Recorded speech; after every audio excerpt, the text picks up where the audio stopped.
So మీరు పడ్డ కష్టం ఇంకొకళ్ళు పడకూడదని మీరు చాలా వివరంగా ఉన్నారు.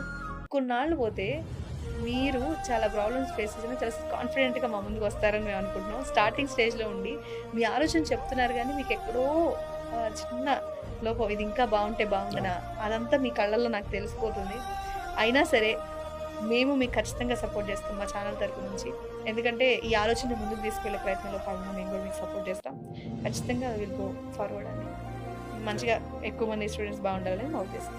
Thank you so much Gopal thank you గారు. మేడం. ఇక్కడ వరకు కాంటాక్ట్ అయ్యారు. దీన్ని ప్రపంచానికి తెలియజేయాలనుకున్నారు. Very good idea. Thank you so much. Thank you. Thank you madam.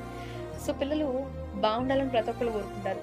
అనేక ప్రయత్నాలు చేస్తారు. దానిలో ఇదొక ప్రయత్నం అనుకోండి. ఎప్పుడు ఎవరెక్కడ మారుతారో తెలీదు కదా! అరే! నేను పడ్డ కష్టమని నాన్న ఎన్ని సార్లు చెప్పేదానికన్నా ఓ రోజు పొలం తీసుకెళ్ళి నాట్లేపిస్తేనో, లేకపోతే పుల్లలు కొట్టిస్తేనో ఆ కష్టం తెలుస్తది. సో, అలాగే కొంతమంది చెప్పే మాటలు చాలా ఇన్‌స్పైరింగ్‌గా ఉంటాయి. మనం ఒకప్పుడు పుస్తకాలు చదివేవాళ్ళం. ఇప్పుడు అది మానేసాం కాబట్టి, నా కళ్ళ ముందు చూపెట్టి అట్లా చేసిన వాళ్ళు ఎవరైనా ఉంటే అని మీ పిల్లలంటారు కదా!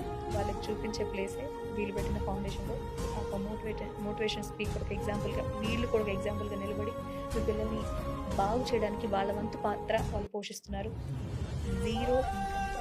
అది మీరు గుర్తుంచుకోండి. వాళ్ళు చేస్తున్న ప్రయత్నం సక్సెస్ అవ్వాలని మీరు కూడా అనుకుంటే వాళ్ళ వరకు రీచ్ అవ్వండి. ఈ కాన్సెప్ట్‌ని ముందుకు తీసుకెళ్ళడానికి మీ వంతు పాత్ర మీరు పోషించండి. ఎందుకంటే రాబోయే భావి భారత పౌరులని మనం అనుకుంటా ఉంటాం కదా! దానిలో భాగమే ఇది. Thanks for watching.